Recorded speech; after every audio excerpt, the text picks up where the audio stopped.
Hello guys, magandang araw. Dito po tayo sa ating manukan. Yan yung mga manok natin. Nagsimula lang yan sa 3 inahin. Wala tayong tandang kasi yung tandang natin namatay.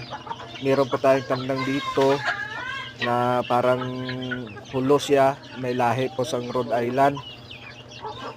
So yung mga inahin natin, may mayroon ng mga sisiw. Pakita natin mamaya.